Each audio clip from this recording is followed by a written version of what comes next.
Wolf Pack, what's going on? It's your boy, the Wolf of Roto Street, RotoStreetJournal.com. We breed and feed fantasy wolves, bringing you another episode of the Fantasy Beats podcast. And I am beyond thrilled for the first time to welcome on Thor Nystrom.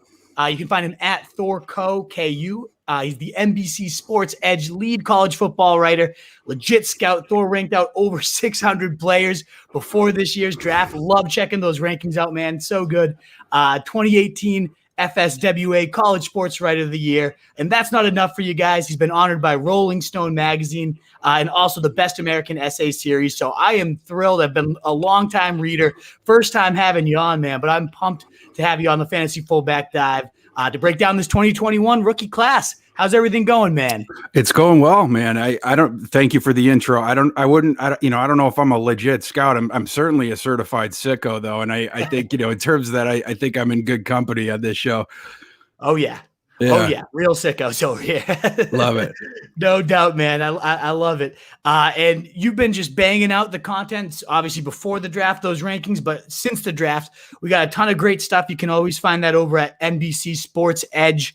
And check that all out. And one of my favorite pieces you do just came out, the NFC version yesterday. The AFC version will be out if you're catching a live stream tomorrow. If you're listening to the pod the same day, which will be on Wednesday, that's going to be the AFC version. And I love that. I mean, you go deep, like deeper than probably anybody out there on the UDFAs, man. And you just recently, like I said, wrapped up the NFC version of that and loaded, 6,000 rather words. And that's really this is the goodness us hardcore dynasty players crave. And it's important too, as you note in your tweet about it, 20% of the NFL is UDFA. So it's must know stuff. And I don't think anybody goes deeper than you. So I just want to jump right in. Who's the highlight piece of this UDFA class this year? So in terms of players, well, first let me say, in general, a couple of things. Number one, I've been doing the deep dives on the UDFA classes. This is my third year of doing it like officially. Before that, I was quite interested in the UDFAs as well, but I've been, logging it for work for 3 years. In those 3 years, for sure, I think this is the best UDFA class of those three. And what's interesting about it is this draft class had a third the amount of prospects that declared. Actually, I think even a little bit less than a third from the year before. Like this class only had, it was like 675 people like declared their paperwork with the NFL or whatever. And the year before it was like, 1850 or 1900 or, it was like in that range, something like that. But I, again, like I thought this UDFA crop, I think that there's more talent in here, and I think there's more guys that pop and become long-term, contributors and above average type guys in the NFL, merely because even though there's less guys, the thing that leads to UDFA's popping is those guys have the higher band of outcomes, right? Like when we talk about first round prospects, when you get scared of them, it's the band of outcomes guys, right? Boom or bust, right? When we start talking about that.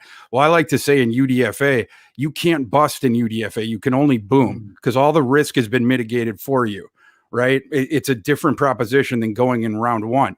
And so the best situation that you can get into UDFA is taking a shot on all the high variance guys that have fallen through the process merely because they're high variance, because of a risk threshold thing, and then just circumstance.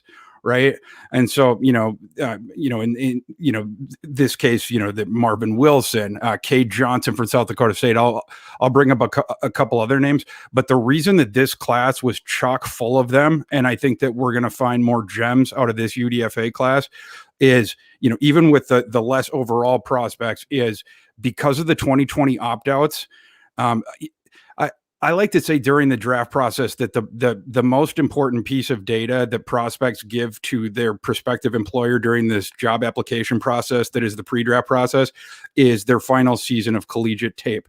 It's the most important piece of data. It's not their athletic composite of the 40 time or anything like that. The most important thing is that final season of tape, and then everything else sort of goes around it. It fleshes out the rest of it. It can elevate it a little bit. It can take it down a little bit, but that's the baseline. That's the foundation you start from. Well, every year coming up to this year, almost every single guy in the class had played double-digit games that last year. You essentially had a full data set for that most important piece of data. This year, it's the opposite. It was extremely rare to have a guy who had double-digit games played in 2020. And there was a bunch of guys that didn't play any. There was a bunch of guys that played less than 5, everything in between, right? And so because of that, you had some guys that, for instance, broke out in 2019, and then, whether they opted out in 2020 voluntarily or whether their school just didn't play. And an example of this is Christian Uphoff, who's a safety from Illinois State. Well, the FCS, they moved all their games to the spring. So the kids that were declaring for the draft in the FCS, they were done, right? Trey Lance, he got to play one game because NDSU played that one game in the fall, but that was like a one-off basically. Uphoff, he didn't get to play any. Like, he broke out as a star in 2019. Before then, he showed his athleticism like as a returner and stuff like that. But 2019 was like, okay, this kid's a star. He's going to make the NFL. And then 2020 was supposed to be like his show me year. It was like okay, where is he going to go on this thing? Like, just how good is he? Well, they didn't play, right? Well, what's Uphoff going to do? Is he going to go back and be a fifth-year senior in the FCS when he's already proven it once? Like, so you had a bunch of situations like that where what would have been the kid's, potential superstar turn or, again, prove it year, whatever. Instead of that, it's just a 0 for their most important data set. And because of that, it's, again, these higher band type prospects. The NFL, looked over a bunch of them. They fell through the cracks because they didn't have tape last year. I would have taken, a dart throw on a bunch of them. There's a bunch of them here. So that, sorry for the preamble, but that's just to set this up. Like, UDFAs in general, I wrote that in the tweet. They constitute, I should say, 20% of the NFL. It's a much more important part of the NFL in the process than I think people realize, and that's a part of the reason why I dive as deep as I do. To toss some names out, Marvin Wilson, the Florida State defensive lineman, it's an absolute joke that he didn't get drafted. Some people say that it was his knees. He did have he had a season-ending injury this past year, but it was not a Marcus Lattimore situation. Let's just say that the reason that Marvin Wilson did not get drafted was because he publicly came out against Mike Norvell after the George Floyd stuff had happened. Norvell came out and told the media that he had spoken to every player individually on Florida State's roster about it. Well, Norvell was a new coach, and it turned out that he had not spoken to every player individually about the George Floyd thing. And Marvin Wilson called him out and was basically like, we're not, he and a small group of team leaders were like, we're not working out again until Norvell apologizes and, talks to us or whatever. And Norvell did. And he admitted that, that he had, I guess he put it that he had misspoke in saying every. Is the way that he painted it after the fact. But anyway, that's, the NFL doesn't like guys that that they feel, well, in their past that they feel have, the potentially have caused a mutiny. I think what Marvin Wilson did was fine. I think it's perfectly fine that he called out his coach, but I'm not a coach and I'm not an owner. And so, they might've seen that a little bit differently, but that's the only reason that he fell out of the draft. He played in 6 games in 2020. 3 of them were bad, like, objectively bad. The other 3 were pretty good. And in 2018 and 2019, he was the best interior defensive lineman in this class. He had a 90+ PFF grade in both of those seasons. He was a first round talent. Every single too early 2021 mock after the last draft, he was in the first round. He came into this season in PFF's top 10 overall, like on their draft board. And so, like, the fact that he fell out and he's also an awesome special teams player. He was a 5-star recruit. Like, that one's a true stunner. And I think it goes back to his comments about Norvell. Cade Johnson, I was surprised about that. And that's more of a guy that Dynasty guys should have in the back of their mind. He was the best offensive player, in my opinion, that fell out of the draft. Kid from South Dakota State. He's a slot receiver, and another kid who got hurt by not being able to play this past season. But it looked like he was going to get taken in the middle rounds anyway, even though he was deprived, that last season, because he went to the Senior Bowl and he played really well and his tape is awesome. He was the target hound the last couple of years, everything like that. Like, he's a really smooth player, great hands, creates separation naturally and everything like that. But then it is his pro day, like he ran okay. He ran a 4.49, but the rest of his tests weren't very good. Like they were bad. And so like, his final composite, he had a 30th percentile size adjusted RAS composite. So it wasn't a good workout for him. And that in conjunction with the small school thing, in conjunction with, we didn't have his last season of tape. It introduced too much doubt into the profile when, like, this is a deep receiver class and these teams are looking at some of these other guys. And, there were some of these guys that had popped during the process, like, a kid like Jacob Harris from UCF, he's like this 6'5", 210 kid that runs like a 4.4. And it's like guys like that, they end up, jumping up and taking these last spots. Well, K Johnson what he is, and he's sort of boring, right? Like he's a million little paper cut kid, right? Like he's not going to take the top off, nothing like that. He's not, crazy explosive, nothing like that, but he's going to catch everything. He's going to give the quarterback throwing windows. Like Russell Wilson's going to like that kid a lot. And he certainly did not disqualify himself from, athletically from an NFL future by the way that he tested. So those were a couple guys. And a couple other names I'd toss out are Darius Washington. The reason he didn't get picked is just because he's small, and small and slow, I guess. But, not like, I think he ran a 4.6, which, at his size, 5'8", 176, not the best, but the rest of his tests were solid. And he's on the field. He's just super duper active. His hero is Tyrann Mathieu, the Honey Badger. And he plays a ton like him.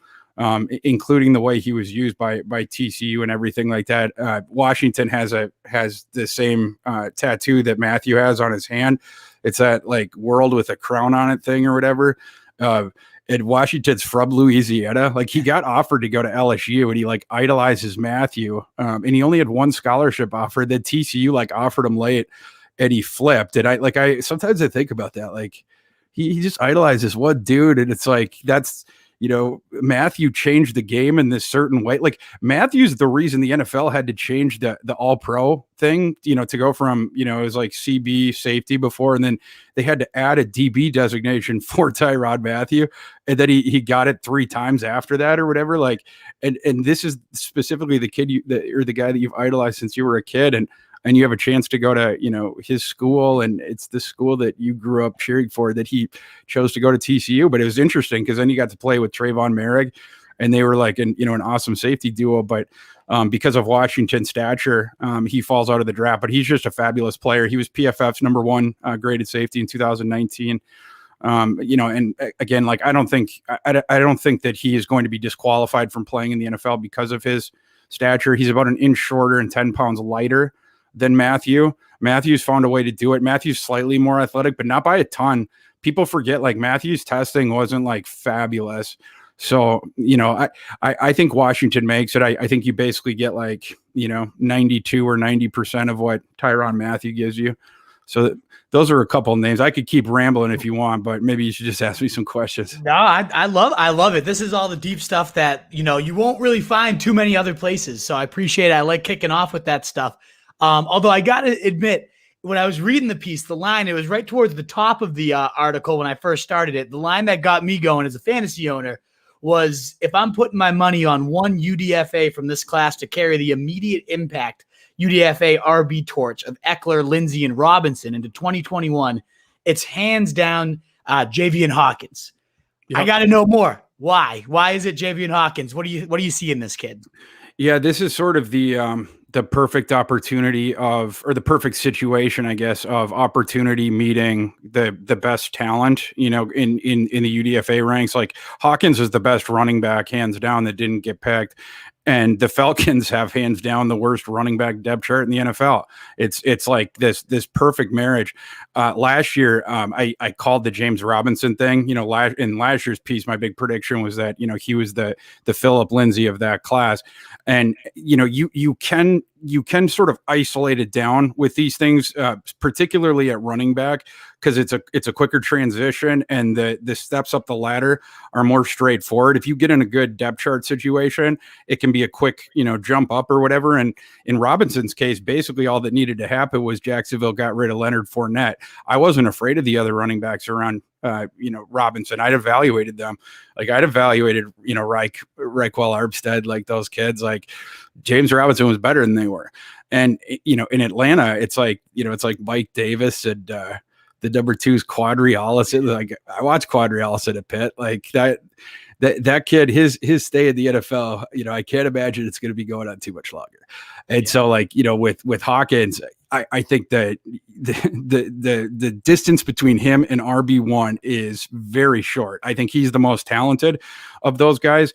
The thing with him, so what I posited in the column is that the reason he went undrafted is number one, in the NFL was sort of making a referendum on his inexperience, and number two, they were making a referendum on he can't contribute on third downs. He's not a receiver, and the inexperience thing goes to the fact that like he didn't truly break out as a prep star until his last year in high school. So he was as a senior, so he was an overlooked recruit. 3-star, and then he went to Louisville. He redshirted his first year, and then he dominated as a redshirt freshman, and then he dominated his first 8 games of 2020, and then he opted out. So he obviously didn't play the end of the season, and then he declared, and so that that was it for him. Well, the NFL has got a lot more exposure on most kids, and most kids at that position or whatever. And again, in conjunction with the fact that they had not seen him catch the ball much at Louisville, I think he had 20 career receptions. The NFL likes to see more than that, with the way offenses are going. So I have a different take on Javian Hawkins, and it's the reason that I think that the Falcons pulled one over on the NFL here. Number one, you go back to the thing about him in high school. Well, a part of the reason he didn't break out until he was a senior was because he's a multifaceted, multi-talented sort of, multifaceted talent. I don't know how to say that, but he has a lot of different skills. And earlier in his high school career, they used him as, in this sort of slash role where he played both running back and receiver. And so like his junior year, he had 900 running yards and like 750 or something receiving yards or like something like that. And then as a senior is when they moved him full time to running back. And then, he put up these bazooka rushing numbers or whatever. And he also had, great receiving yards as well.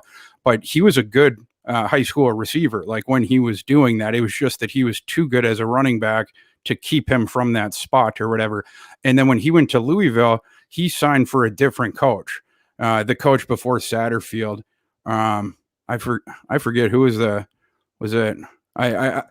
I'm blanking on who the coach was that they fired before Satterfield, but anyhow, that was the dude that recruited Hawkins. So he redshirts that season, and then Satterfield comes in, the dude from Appy State or whatever. And the first season, Satterfield's like a big run. So the good thing for Hawkins is that he's like a big run first guy, and he's like a big running back type coach, running back friendly coach in terms of that.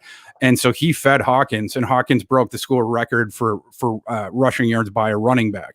Lamar Jackson twice had more, which is why you have to say running back.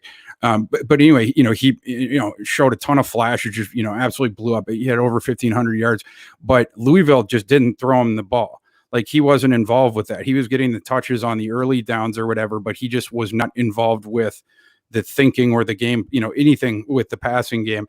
And then, and people that watch the Tutu Atwell tape, you'll remember that offense. Like, a lot of the passing game was like either short stuff for Tutu or deep stuff to Tutu or like stuff like that, that it was like, the Hawkins runs and the Hawkins runs. It was like, you'd see a couple strikeouts and then you'd see a home run, like that's the kind of runner he is. He's an air back. He's very quick. He's got great feet, great agility, and he's got home run speed.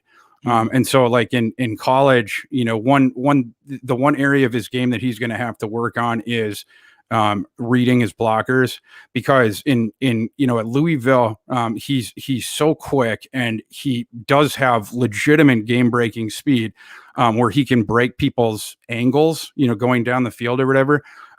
he would freelance looking for those opportunities as opposed to, just taking, essentially what his blockers and the defense were giving him. The NFL is going to want him to do that more, follow the script a little bit more. And just sort of, make calculated risks on the freelancing, don't do that quite as much or whatever. So he's going to have to improve with that stuff, knock that stuff off. But as far as the receiving stuff, I just think that is a dormant element of his skill set that is absolutely there. I just think it was something that, again, Louisville didn't use. And I think proof of that is last season, Satterfield started to use him. And, in the first 8 games that he played in, Louisville threw Hawkins the ball 16 times. He caught all 16 of them, and he had, 160 yards or something, a touchdown or 2, whatever.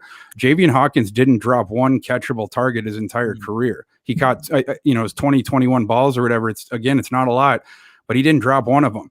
And he has a receiving background. And so I think there's contextual reasons to explain, the reasons that he had fewer catches, but also contextual reasons to suggest that he could be a much, much better receiver than people are giving him credit for. Because I think a lot of people, including in the NFL, are just like, oh, that kid can't catch. He's not going to, in the NFL, he's not going to be a receiver. And I just don't think that that's true. Absolutely. And that's a skill set that this backfield, Mike Davis did his best, Christian McCaffrey last year, but they're lacking, especially the speed element that you keep bringing up, that home run ability. We don't really see that in this backfield right now. And you highlighted just the gap between like opportunity and potential talent here. It does seem like a pure natural fit. And there's a reason why he's gaining a lot of dynasty steam, Hawkins. 364 carries of last year up for grabs. That's nearly 90% of their carry percentage, the Falcons of last year, including nearly 90% of their carries inside the 5. Now, I don't know if that's going to be his job based on what you said. We know, obviously, Mike Davis can be a goal line bruiser there, but this does seem like an opportunity where some talent that this team is lacking could really ascend. And we saw it yesterday. They tweeted out that this is an open competition. It's not just one guy we're going in with a locked-in mindset. Davis is good. He obviously can churn through tackles, arm tackles. He gets what's blocked and then a little bit more, but he's certainly nobody's idea of special either. So ultimately, I could definitely see this being an intriguing. He's certainly the guy that's highest on my radar of the undrafted free agents. So I'm really looking forward to see how he pans out. Definitely agree with your assessment there. A lot of opportunity, a lot of talent there. Could really pan out, and that underrated receiving ability. I'm looking forward to see how that pans out in the NFL level. Well, and then, continue to move on here. And anybody tuned in here, if you don't mind giving this the thumbs up, share, retweets, any of that good stuff, helps us get out to more people, helps us get discovered. Whether you're catching the replay live show, it's always so appreciated to continue to reach more people, whether you're on YouTube, Facebook, Periscope, wherever you're tuned in. It means the world and is greatly appreciated. So thank you, Wolfpack, for being here with us. Me and Thor over here breaking down the 2021 draft.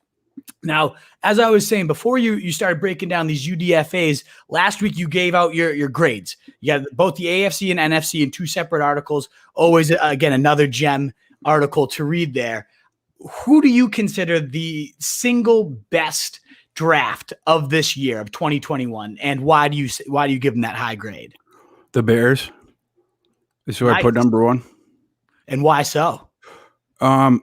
Well, it was a draft that was so good that it saved the jobs of every single man, woman, and child associated with the front office. That's indicative of it. But, that was a franchise that just so badly needed one very specific thing. It just so badly needed it. And if they didn't get it, not only were they, as a team, they were dead man walking into this season. But the larger point and the larger, sort of mandate to the front office, like what was happening, they were going to be on the Green Mile doing their walk, to the exit this season, had they not done that too. So it entirely, to me, it just changed the fortunes of, those folks. It changes the fortune of the franchise, everything like that. It was such an enormous move.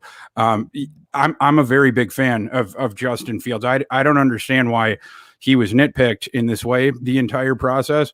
I think some people, looking at it might just be like, oh, there was a bunch of teams in the top 10 and, they didn't want Fields and et cetera. And, poo-poo it more. I don't care about that. I've gone through this rodeo a whole bunch of times. No one wanted Deshaun Watson either. I was screaming until I was blue in the face. Like you're going to take Mitch Trubisky. Really? You're going to take Mitch Trubisky over Deshaun Watson? Really? That's what we're doing right now. All these bums were going in the top 10 and it's like these guys over Deshaun Watson. And then, Pat Mahomes, saying, Mahomes, went before Watson, but like both of those guys, it was just like, those guys were studs, right? Like, but we see this all the time. The NFL, nitpicks or they see too much risk or, whatever it is. But it would be ironic too if the two teams that the Bears who passed on both those guys end up actually getting it right, as all these other people passed on Fields. If the team that passed on, Mahomes, Watson, we always come back to them. Maybe they did get it right. You had him at number 2, I think, too, right, on your quarterback pre-draft rankings, if I'm not mistaken. And number 3 overall. Yeah, love it. Yeah. Oh yeah. Yeah, no, and so what are they getting there? Like, I agree with you totally too. I'm a Patriots fan. As we were talking before the show, from the mass, I was just like, come on, go get him. Nobody else is going to get him. Fields going to fall to us, no way. And he didn't. I love him too, but what do you love so much about this guy? And what do you see him doing for this franchise? Yeah, and just to speak to the Patriots thing real quick, that would have been really cool. But like, it's like they don't evaluate QBs that way. Like the year that I love. So I ranked Lamar Jackson number 5 overall in his year, and the Patriots, you might recall, us had 2 late first rounders that year. Sony Michel. Oh, yeah, Sony Michel. Yeah, and Isaiah Wynn is the 2 Georgia kids, and like both of those picks, I was like screaming at the TV, like take Lamar Jackson. They just look for different things, but as far as like what Fields brings, it's a couple different. I mean, like as he was one of the top dual threat quarterback recruits of all time. And he, lived up to the hype. If not that, he exceeded it in college. Was awesome. His, the full year 2019 starting is really, really good in 2022. This past season, his performance against Clemson in the playoff is one of the great quarterback performances from a college quarterback that I've ever seen. Not just, what he did just in a vacuum was incredible.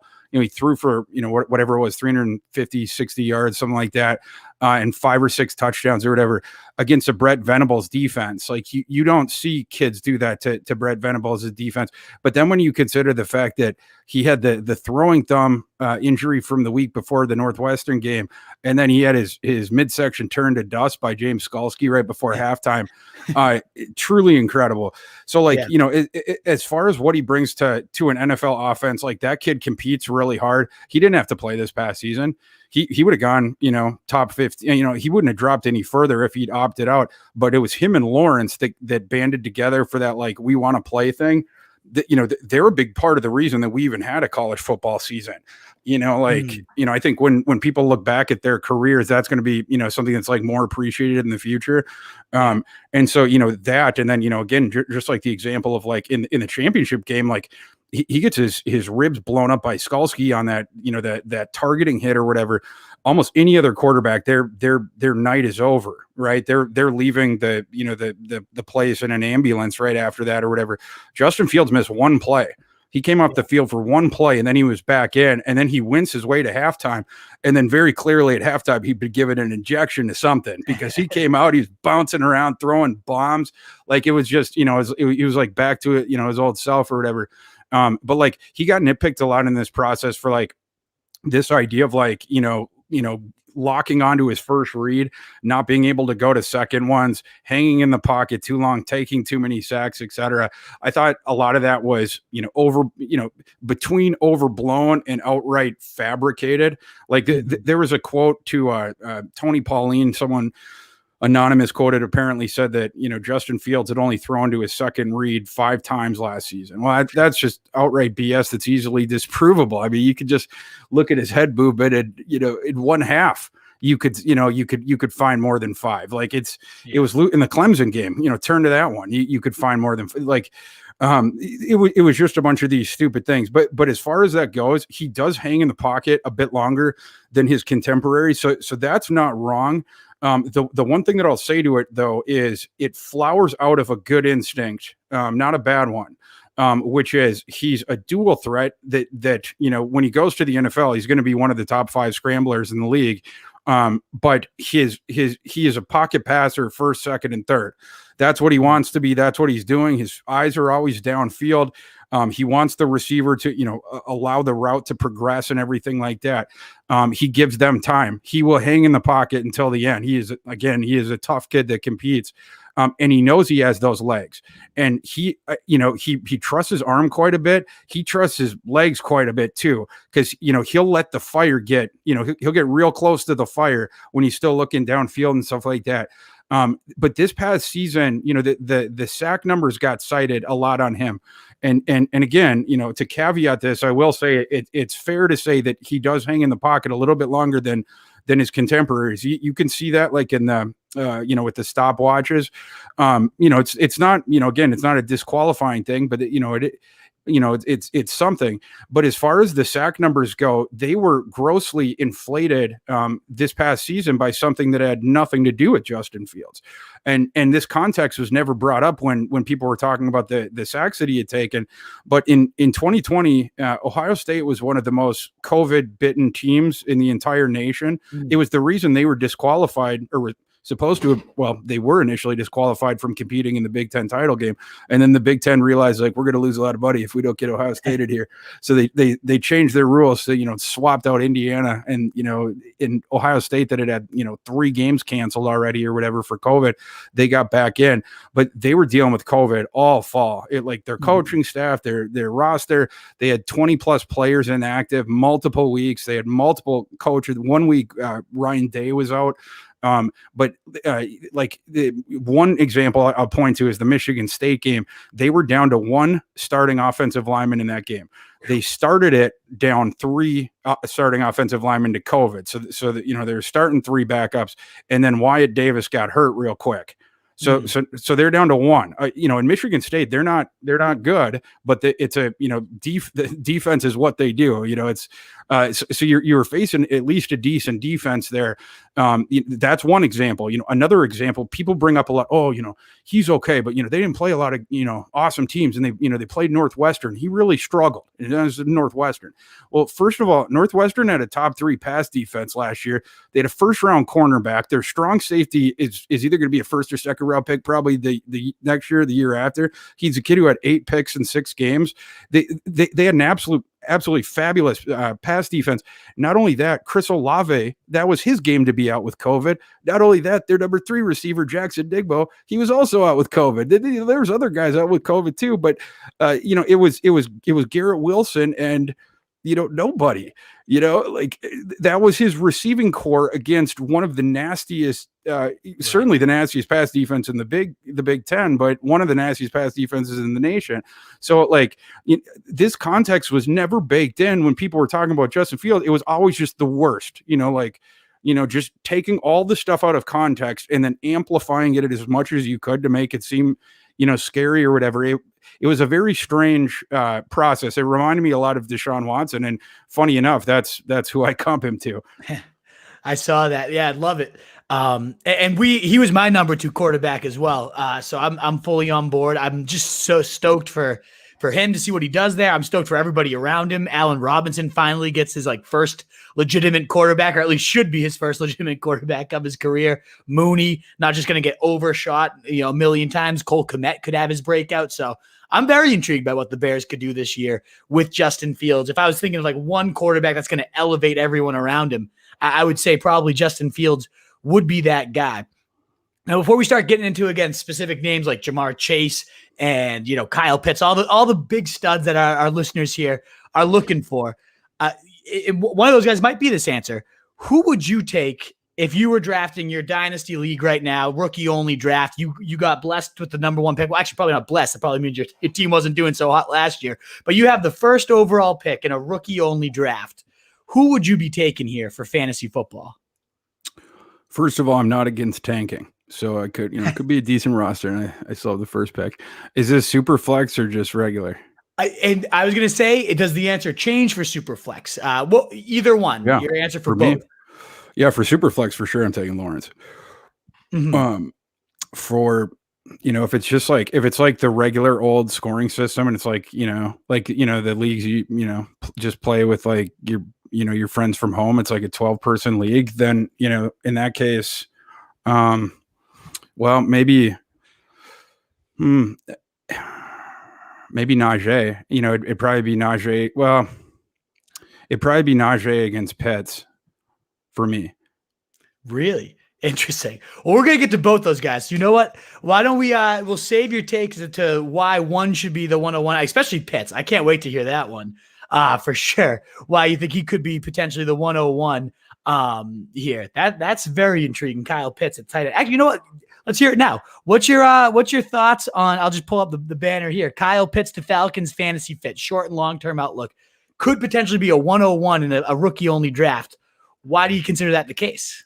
Well, I think you could make the argument, like I don't do like the hardcore, fantasy analysis of crunching the numbers.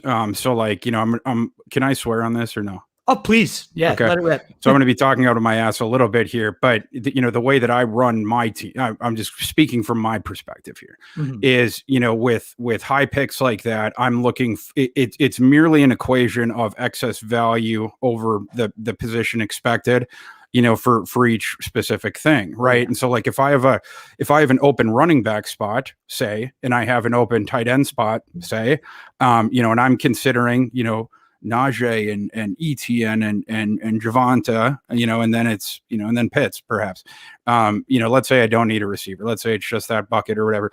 Well, the way that I'm going to like think about it is, first of all, I'm just going to, who's my favorite of the three running backs, who's going to provide the most value. But then with Pitts against that guy, it's going to be like, what do I expect Pitts's value to be at that position relative to the average dude? Or the guy that, like the replacement level, the guy that I could be expected to acquire, with, I don't know, my next pick or, whatever, right? Whatever the, pre-delineated thing in your head is for how your contingency plan, and then the same thing with running back. Well, again, I haven't crunched the numbers on this, but, Kyle Pitts, I think he is going to become a fantasy cheat code. Like, he was in college fantasy. And I think he's going to be in the NFL as well. And guys like that, they're, especially it's some of the ways that the scoring, it depends on what your scoring is. But when it's like one of those, leagues where it's just like one quarterback, two running backs, three receivers, a tight end, like if you got a tight end who every single week is scoring, 10 points more, whatever, than, minimum than the opponents, you get a head start every single week. Right. Mm-hmm. There's way more running backs that are, viable in a starting spot than tight end. Right. And so I think with him, it changes the equation a little bit. For, the way that I think about Kyle Pitts is it's not instructed to think of him as a tight end, even though that's what, he's listed at or whatever. He's 95% of Megatron, but he has longer arms. But like the ball skills, it's, the same thing, it's just basically 95% of the athletic profile. You watch the tape, it's the same thing. It's just a slightly less athletic version of it, but it's all the same downfield stuff. You can't defend him downfield. He gets higher than everyone. He gets down there faster than everyone. He's more fluid than everyone, and then it just becomes a basketball thing. He's up there by himself. What are you going to do? It's the same thing. You just uncork bombs to that kid. And so like, this will, when I was doing like comps, you seen all them comps I do. Okay. Like with Pitts, it was hard. Cause I was like I was having a hard time with it. Cause he's not like anyone that I seen in college. And so I looked around, I'll cheat for sure. I'll look around the industry, see like, what are these guys doing? And everyone had Darren Waller. And I was like, I can't do Darren Waller. I can't do Darren Waller because Kyle Pitts is already better than Darren Waller. Wow. He's as a rookie, he's going to be better than Darren Waller. So what? Wow. Like you have to be able to project with these things. Darren Waller's bonanza was to become something approximating what Kyle Pitts is now. Right. And so like where he goes, again, like I just think it's, when you look at Megatron's career, I just think it's, slightly, it's just 95% of that. But then, with Pitts, you have the ability to move him around now in the formation and get a little bit of blocking value out of him too. Before he was a dog shit blocker. He was real bad. Earlier in his Florida career was terrible. Like, he truly was just a big slot, period, or a big receiver, whatever you want to say. But this past season, he basically came into 2020 with only two sort of weaknesses, before he was seen as more of like a, mid first rounder, or a pick in the 20s. Right. And so the two big things were, he sucked at blocking. Like, you just don't even try. He's a matador. And then he had some concentration drops. I think he had 6 drops in 2019, and his ball skills are insane. So they were all just, stupid things, taking his eye off the ball, or, fussing with the defender, at the catch point, like shit like that. And so, it's just small things. Well, anyhow, he comes into 2020, and you got to realize this kid's just a stud at every other metric. It's just like, this is real nitpicking stuff with the kid that's this good. He didn't drop one fucking ball last year. They were tossing him all these, like, all these Kyle Trask ducks downfield. They're wobbly. All these SEC teams are throwing 2 or 3 defenders at Kyle Pitts. Like, you're never single covering Kyle Pitts, like, unless you want to, be fired on the tarmac like Lane Kiffin. And so it's like, that he's just posterizing people downfield. He didn't drop one. Like, it's absolutely stupid. And so not only that's not all, folks. Whereas before he was an absolute, like I said, dog shit blocker. Last season, he became slightly above the watermark for being an above average starting SEC inline blocking tight end. Like, which that doesn't sound like much probably, but for him was an enormous jump forward, jump forward. So like, now you can actually envision him in those, different things. He's never going to maul anyone, but he's crazy long. He's super duper athletic, and he tries his ass off. Blocking, you don't need to knock someone's head off. You just need to seal them for a second. Pitts should be able to do that a bit in the running game, and you're not going to need him to block in the passing game. Absolutely. Man. And just to kind of like illustrate your point too, a bunch of key things. There's the edge, like above the replacement at tight end. If he develops into like one of those elite guys, like you said, 95% Calvin Johnson at tight end. I mean, you picture fantasy football. I actually have Travis Kelce as my number 1 overall this year. So it's almost kind of what you're saying in your rookie drafts. Maybe I should have Pitts as my number 1 overall if he could be that level of player, or even potentially better. You look at what Kelce did last year, was the PPR wide receiver 3 behind only Tyreek Hill, Devontae Adams, running back 3 behind only Kamara and Cook, doubled the tight end 6s in scoring. So you talk about replacement wise, the 6th best guy, Kelce doubled up. And then, 80 yards TD in 13 and 15 games, top 12 in all but one, outscored the next closest by 60. And it sounds like Pitts really could be like that level of edge, if not potentially even greater. Am I hearing that right? Yeah, it's just, I think people overthink like that sort of a thing. And then sometimes there's, maybe you don't trust yourself as much. Right. And so that's when you start to like, follow the consensus opinion or like stuff like that. But to me, it's just a math problem, right? Like you have to get to what, like, for instance, say in your league, it's 110 a week. Right. Or 120, whatever the thing is for this score is basically going to win every single week. Well, if you're constructing that in your head, if one of these ancillary positions that you usually just write off as a 0, if all of a sudden you could start writing 20s in there, how much easier does that make the rest of your fucking job? You know what Absolutely. I mean? Yeah. Too easy. And the other good news with Pitts too is he goes into a system with, Arthur Smith, who has crafted some really, really good offenses. A couple things I love about him is, one, his usage of tight ends. Last year, only 5 tight ends saw 100 or more targets. I take this one from Scott Barrett, one of my favorite on everywhere for fantasy. Only 5 tight ends had 100 or more targets. Only 2 had more than 800 receiving yards last season. Delaney Walker did that for 4 straight seasons when Arthur Smith was the tight end coach there. So this is a guy that likes his tight ends, knows how to use them, has coached them for so many years. And now he gets potentially one of the, if not the biggest athletic freak at the position, you got to imagine that's going to work in his favor. And then never mind the fact that he's so efficient. Arthur Smith in the red zone uses, I mean, you look what Jonnu Smith did in the red zone last year, like put him in the backfield, line him up wide, tons of these touchdowns. And it sounds to me like Kyle Pitts could be just 5 levels above a Jonnu Smith. I mean, the Titans last year with less talent than in terms of weaponry than the Falcons, in my opinion, scored touchdowns the last 2 years under Arthur Smith, 77% and 74% of their red zone visits. I could see them easily. And in that same span under Dirk Cutter, the Falcons were 25th and 26th, 51 and 53%, literally 20% more touchdowns going to the Titans with less talent.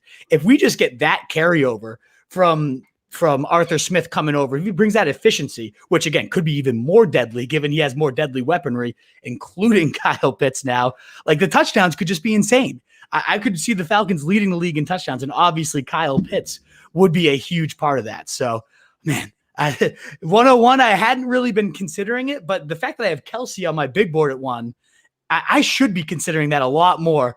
If Kyle Pitts is as freakish as he is. I like it. I like that call a lot. Yeah.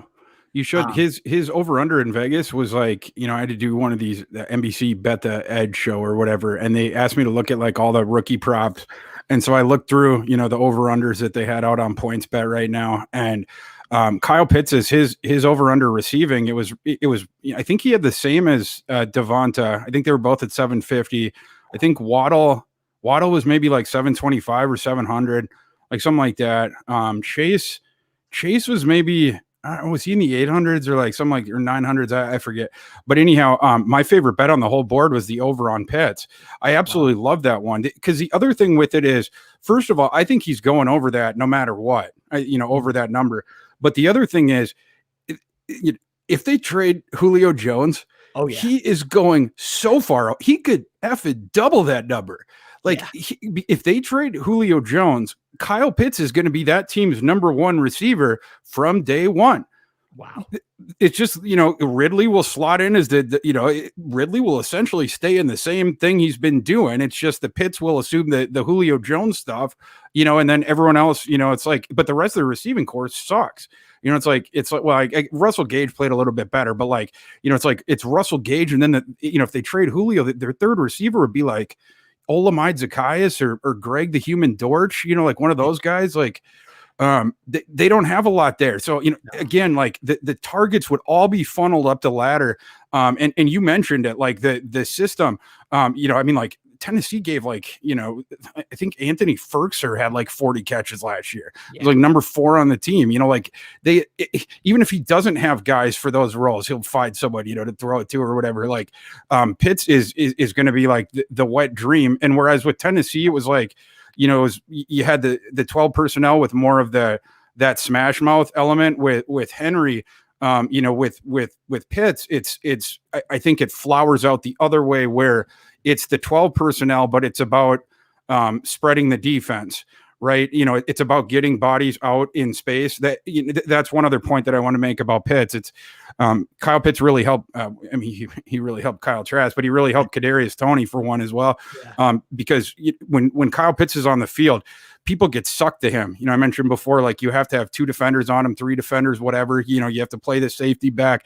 It changes the whole geometry of the field, and very much like a basketball court with LeBron James on it, where it's just, you see the geometry moving, the spacing moving, depending on where he goes. It's the same thing with Pitts, and it opens up more space elsewhere, from the alignment on down. And so like, I think that will allow, I think with Atlanta, you're going to see more, more spread.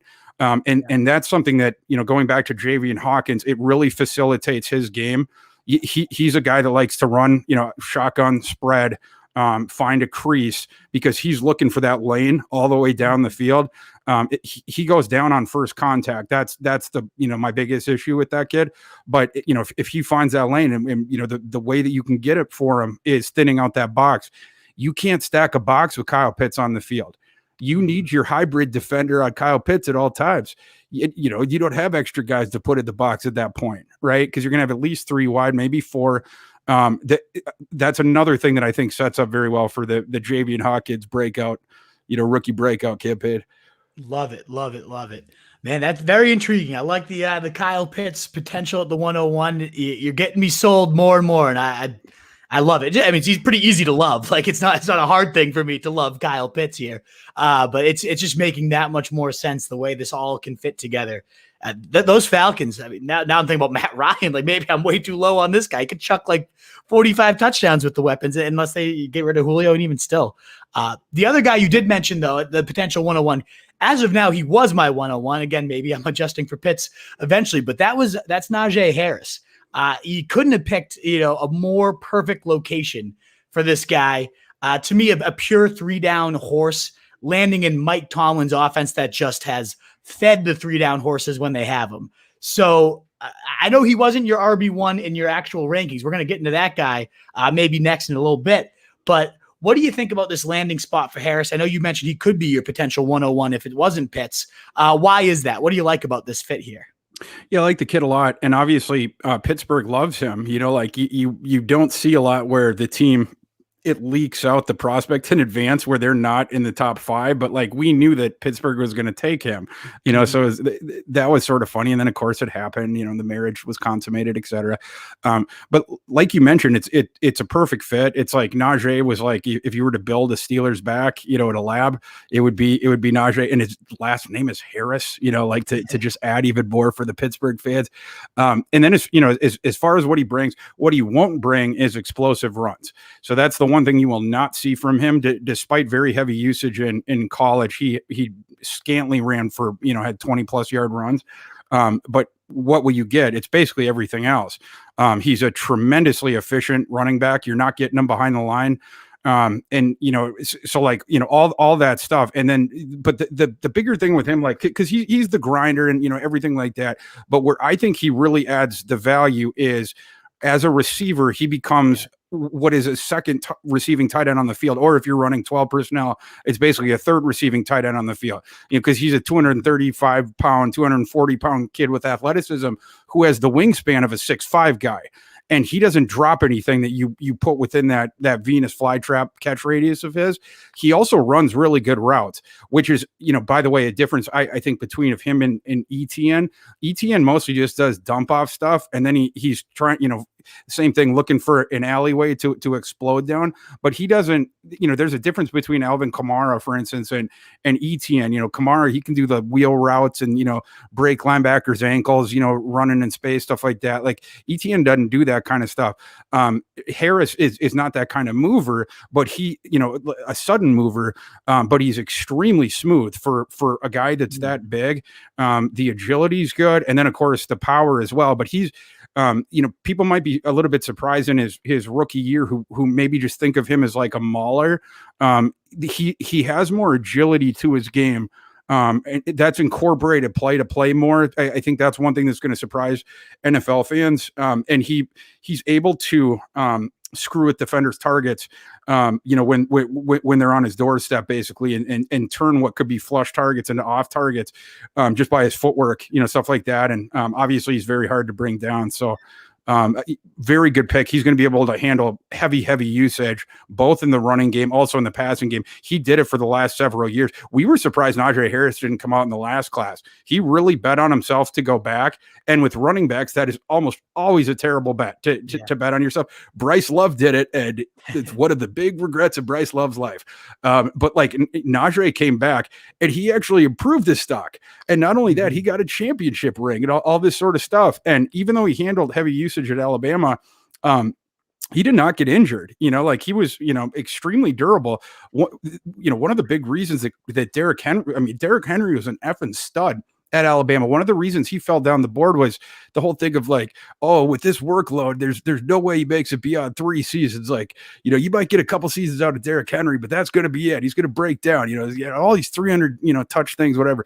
But like, he was extremely durable in college. And sometimes a dude's just durable in the same way that sometimes dudes are just injury prone. You know what I mean? And like to this point, Najee has been, and again, he handles the workload and he handles it with aplomb. You're going to get you're not getting you're not getting explosion, but you're going to get efficiency from him every single touch. Love it. And that's exactly what Mike Tomlin, who literally is on record saying, I'm a featured runner type of guy. That's my mentality. I want a guy that the team can rally on. He cited it as like a leadership thing. Like that's exactly what you're talking about here with Najee Harris. I think you said it's made in a lab. The Pittsburgh Steelers, they average his running backs over the last from 2014 to 2018, before James Conner kind of evaporated into dust these last couple of years, 24.7 opportunities, attempts and targets per game. I mean, that's like a third to maybe even a half of your offense every single game, maybe even 2/3 of your offense, depending on how many plays you run. We're going to the running back. And the results have obviously been great. You know, Le'Veon Bell, 23.2 per game, 18.5, 26.5, 22.8. D'Angelo Williams averaged over 23 points per game. D'Angelo Williams was like 35 at the time. James Conner had 22.3 points per game in that 2018 season, and he even had 18 points per game before he got hurt in 2019. And we just forget about 2020 because 2020 was just useless last year for that backfield. But yeah, it seems like everything is just perfectly set up. I know the line, there's some concerns there, but to me, it's just such a just gel-like, glove-like, whatever you want to call it, fit. The Steelers and Najee. So he is my number one, but maybe Pitts, again, that edge of tight end has got me reconsidering. I'm going to keep working things. On you, Wolf. I'm going to keep working on you. I like it. It's got me at least considering it for right now. The only other guy that I consider at 101, and as you mentioned, it does depend on your team needs. But this is more so just because the player is just so insane. Jamar Chase going to the Bengals. Now, I didn't love the fit, I guess, in terms of like target share or whatnot. But at the end of the day, it's Jamar Chase, and he might just command everything right from the top, right from the get-go, especially that history with Joe Burrow. So I love this guy. I love the player. I mean, most people's number one receiver, including you. What do you like about Jamar Chase? How do you see this fit in Cincy? Are you worried at all about the depth chart? Yeah, the only thing that I questioned about it was I would have taken Penei Sewell. I think they were all, they're on a similar plane as prospects, but at left tackle, it's you so rarely see prospects at that plane. And then obviously Burrow had gotten injured last season, and the Bengals offensive line is shit. But outside of that, it's a perfect fit.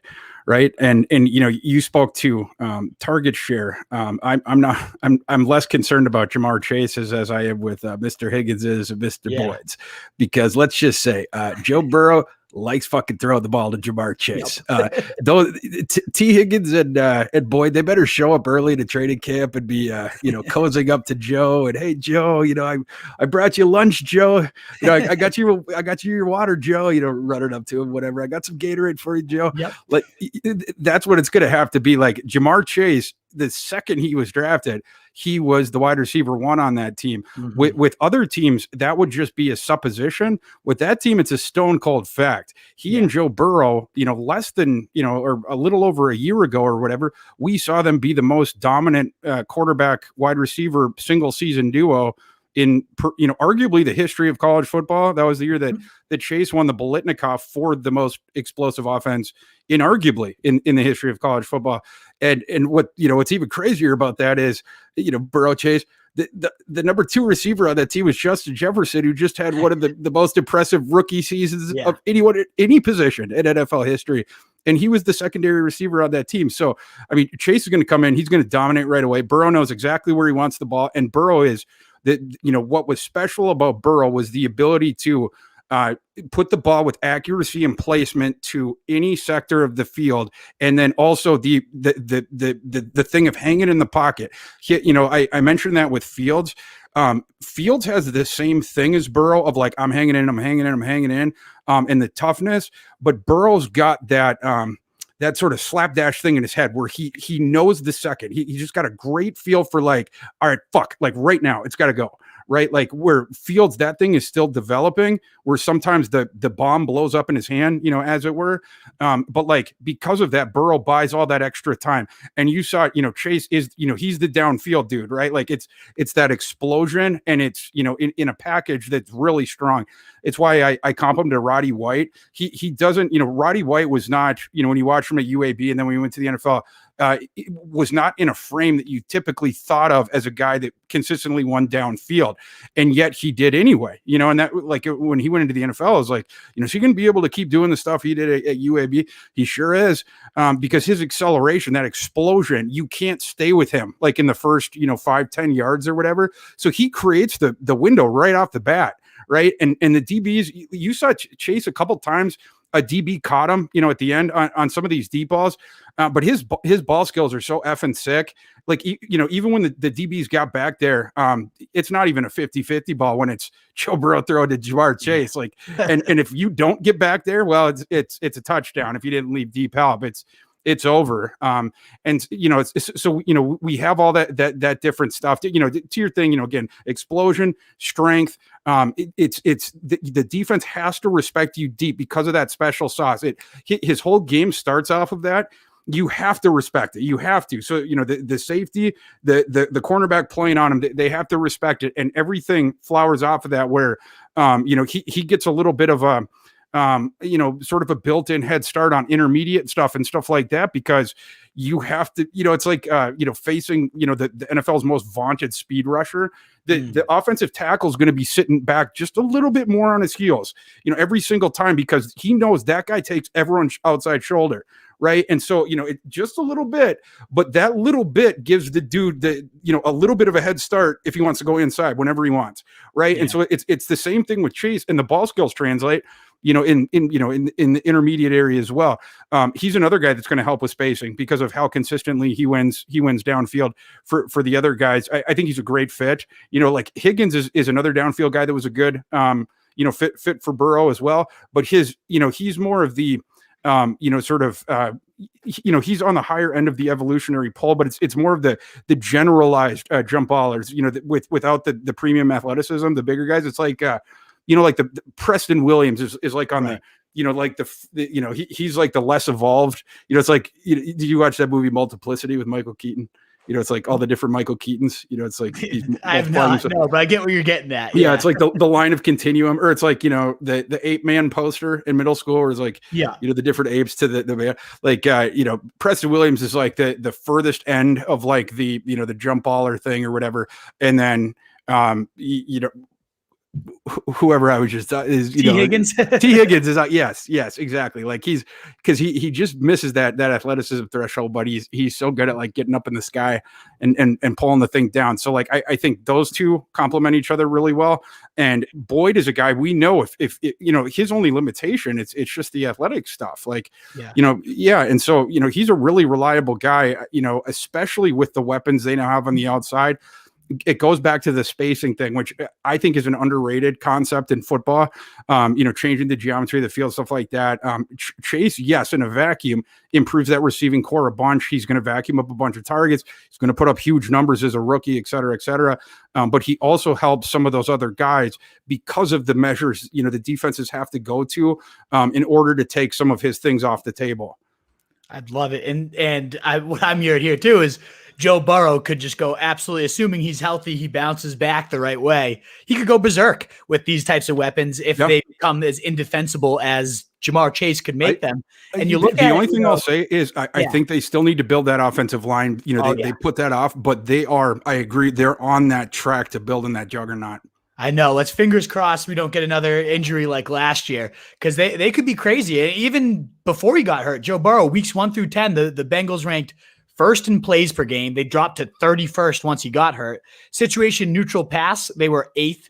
And situational neutral pass rate, they were 1st. So they were just chucking it early and often. And again, this was before they had a Jamar Chase that just changes the entire complexion of an already pretty explosive offense. So I'm stoked for it. I know it looks a bit crowded on that target totem pole, but given how much volume they were already feeding that passing offense last year, and then you get a guy like Jamar Chase in there, I'm not overly concerned. I'm full agreement that Jamar Chase is atop this depth chart. He's the highest ranked guy I have in redraft dynasty, all that good stuff. But I don't think it necessarily is like a death knell for T Higgins or Tyler Boyd either, just because of how indefensible it's going to become. And I just think Joe Burrow could be legitimately insane plus, after. The offensive gains they're going to have, having a full, look at their numbers from last year, then consider a full season of Burrow, plus, extrapolated over 17, obviously, but then the progress of Burrow over that, plus, the receiver one adding, X production over expected, and then, down the totem pole or whatever. Like, I think that offense is going to add a bunch of touchdowns next year. Those aren't all going to Jamar Chase. Like, T. Higgins is an awesome red zone option. Like, he might not get as many targets per game, maybe, but like his fantasy points could absolutely be even more because, I don't know how many touchdowns he scored, last year, but like, they're going to be in the red zone a lot, and I could see him targeted, quite a bit. Just use one example. 100%. Yeah. Even if the sheer number goes down a little bit for Higgins, the quality could completely skyrocket. And he might, you said those jump balls, be their top red zone threat right there. It's good as Jamar Chase is with the body control and everything too. Like, I just don't know how you might stop if this offense gets humming, other than the offensive line. That might be the only way you can stop these guys is getting to Burrow as fast as you can. But if they can craft a playbook where they're getting out quick and then dumping it deep at the once the defense is kind of on their heels, it could be just impossible to stop. So I'm looking forward to this Cincy team. Just fingers crossed Burrow is healthy this year and can really orchestrate everything. After Chase, we saw both Bama receivers, and that was kind of the expectation there. Go first being Waddle, though. That surprised a few people. A lot of people thinking Devonta Smith might go ahead of Waddle there. But both landed in pretty wide receiver needy homes in Waddle to the Miami Dolphins. Obviously, Smith going to the Eagles there. Do you think the Dolphins made the right choice going Waddle over Smith? And also, how do you just kind of see these guys panning out in terms of their respective NFL careers? So I had Smith ranked higher than Waddle, but I think the Dolphins made the right choice for them. There was reports before the draft that they liked Waddle even more than Chase. I don't know if I believe that, especially coming from those guys, because they lie a lot to the media. Like they lied about. They said they liked Herbert more than Tua, and they didn't because they took Tua. But he certainly when it was Devonta against Waddle. Waddle is the better fit for Miami. And conversely, I think Philly was thrilled that they took Waddle because Devonta is most certainly a better fit for Philly. But just first speaking to the Dolphins, if they did like Waddle more than Chase, I would think that's a little crazy. The argument of Waddle over Smith, that's closer. And I'm not going to argue with someone that makes it because in my big board or whatever, it's like, they're separated by like 2 spots overall, whatever. Yeah. But it's like with Miami, I've been saying this for months because, you'll get the question of like, should, this is earlier in the process, but like, should the Dolphins use the number 3 pick on a quarterback? And I'd be like, would you shut up. Like, what are you fucking talking about? They got Tua, there would be these questions that would just imply that the Tua was already a bust. And then I just start getting pissed off. Like, it's like, first off, Tua, let me go on a rant for 1 second. First of all, Tua should not have been playing last year, coming off of that injury. He probably shouldn't have been playing the year before, at his last year at Alabama. Like, he was compromised. He had a 33-3 TDI and T ratio that year, but his lower half was badly compromised. Like, I remember a play against LSU. They may have upset that LSU team and been the only team to knock off LSU that year. But early in the game in the first half, this was, I think, Alabama's second drive. They were near the goal line. I think they were at the 3 or the 4, something like that. And Tua went to scramble. He had an open shot at the goal line. Any other time of his career, that's a touchdown. Yeah. But in this one, at like the 2-yard line, he, because you can see him, he's moving way more tentatively, and he starts to see a defender descend on him, and he makes like a weird cut, and he just drops the ball. He just wasn't touched, just fumbles it right there. LSU got the ball, marches down, scored a touchdown. Something else weird happened with a punt or something. They might have gotten a punt return touchdown, but like the game, then Alabama was having to play from behind the whole time. But anyhow, he was compromised that year. And then last year I thought, whatever team takes him, they ought to not play him because of that. Like, Saban shouldn't have played him. This team shouldn't play him.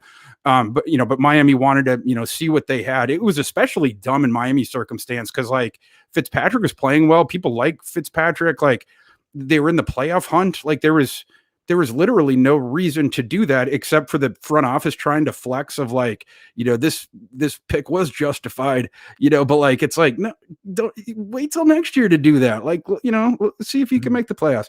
But it wasn't just that. The other thing was, of course, Miami has a super shitty receiving core, but it's not just that. It's a super shitty receiving core full of shitty receivers that are shitty in precisely the way that doesn't work with Tua's game.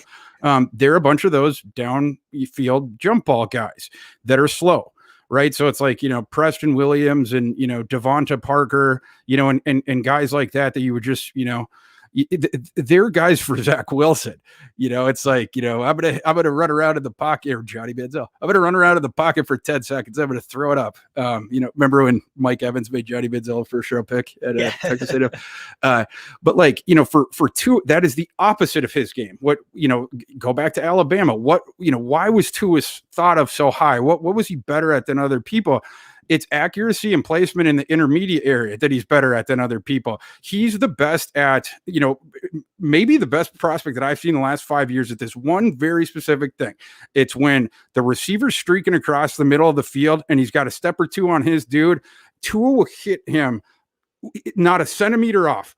Like right where, where the guy's momentum, it's perfect. And he, in stride and he's gone. Right. And so like you saw with the Alabama offense, Tua's yak numbers were ridiculous.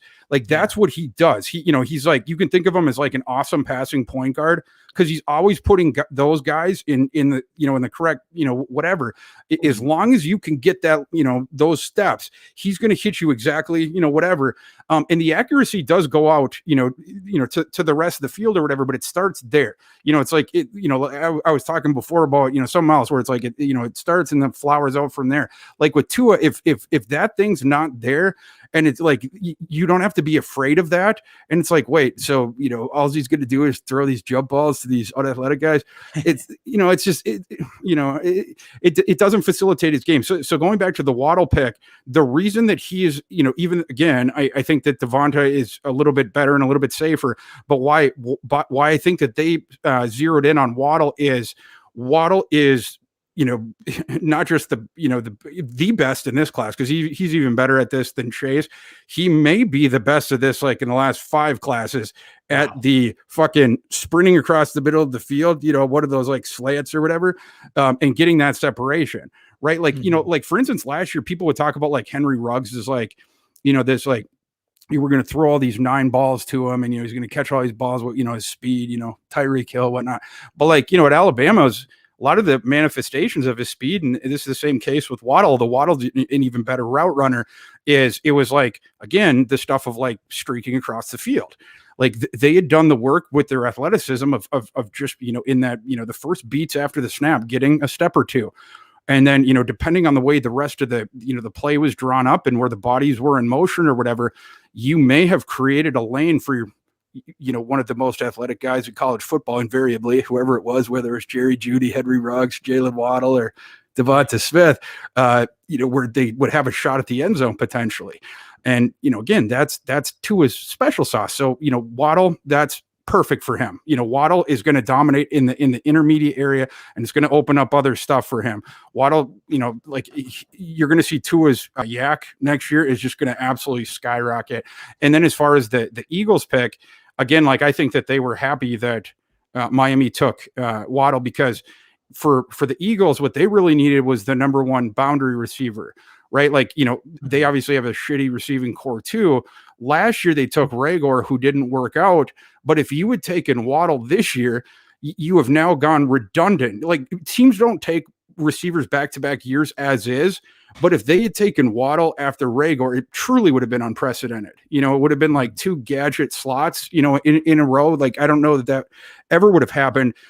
You basically, at that point, you have to trade Jalen Rager. You can't play him at that point because he plays, there's no way to get him and Waddle on the field at the same time.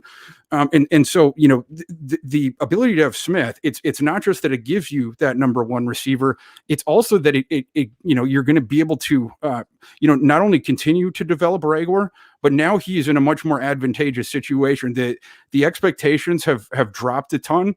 I think down to realistic levels, right? Like at TCU, he played with abominations of quarterbacks. He had like some of the worst quarterback play, like in the P5 his last couple of years there. And so like he's still, I mean, like he's got a little ways to go, but he's got high octane athleticism. Devonta Smith, he's going to catch everything. You throw at him, as going back to that, whatever. The routes are the best in the class, very, very smooth. And the other thing that I'll say about Devonta, everyone, skinny, yes, he's very skinny. But if you see like, him on the sidelines, you see a picture, of him or whatever, you'll note that his wrists are like down at his kneecaps. He's like, what are those? He looks funny, sort of, where it's like, because he's got these Stretch Armstrong arms, sort of a thing, like these extender arms.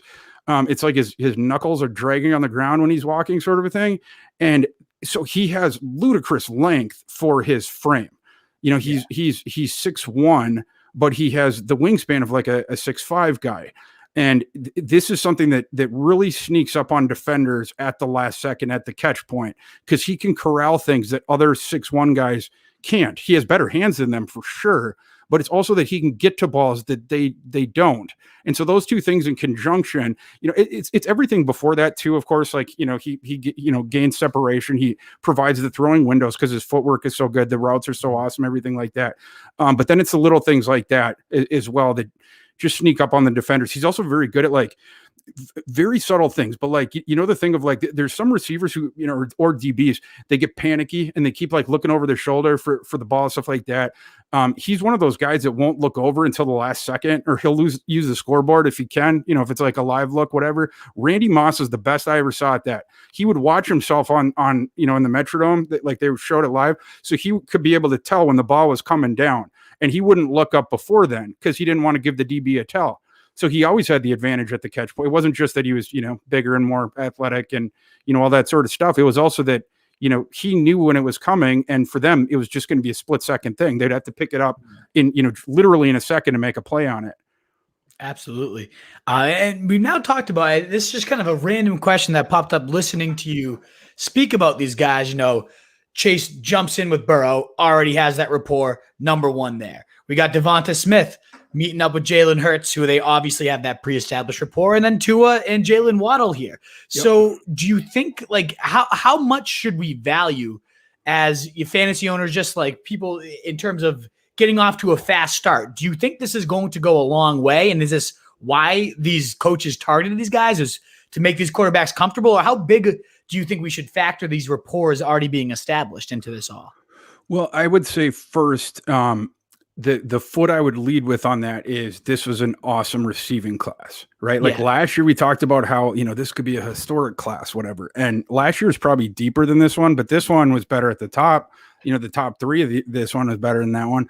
And so like, number one, when you just think about the transition of those three guys already in a vacuum, it was going to be quicker than a lot of the classes that we've thought of, last decade.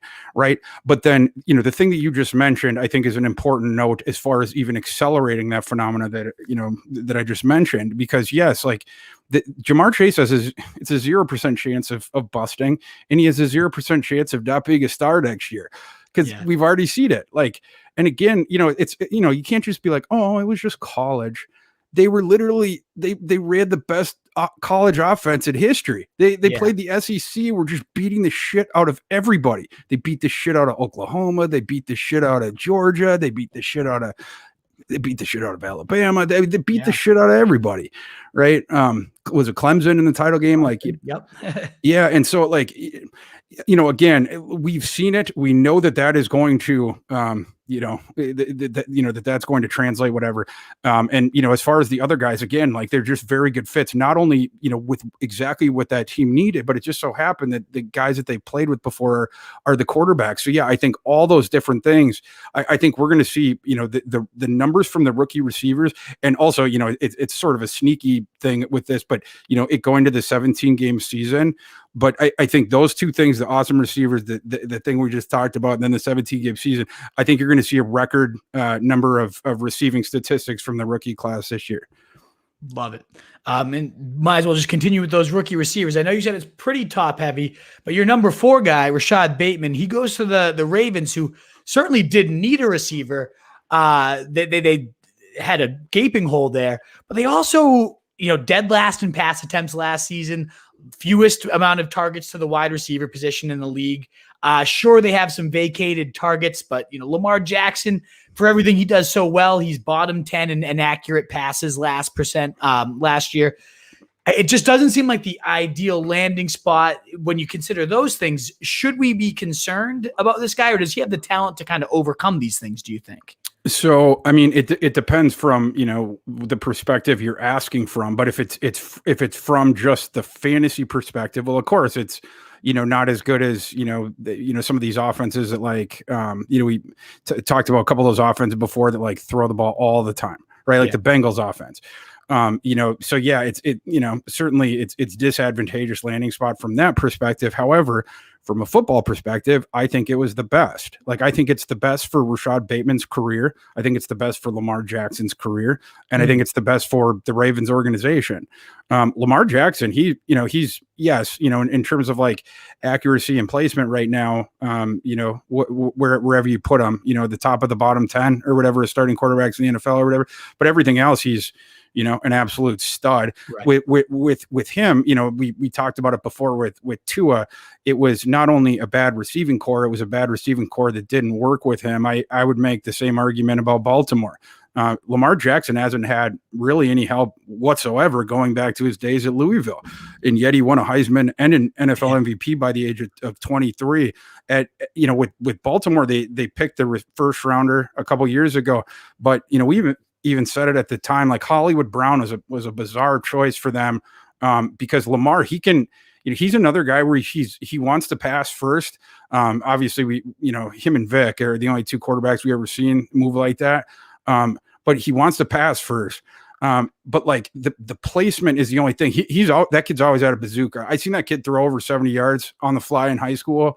I knew that kid had a bazooka right from the jump, but like the placement thing, it's still coming along, and it was never going to disqualify him because of how good everything else is, going back to the spacing thing, the way that he stresses defenses everywhere else. What you want to get with that guy is 2 things. You want to have a receiver that consistently and very clearly, like in a picture where it's like clear, offers the throwing windows, right? Like he can see it. And then number 2 has the ball skills, right? Like the ball skills that not just in the intermediate area, but extend deep, right? Because Lamar, he can fit it in the window short, of course.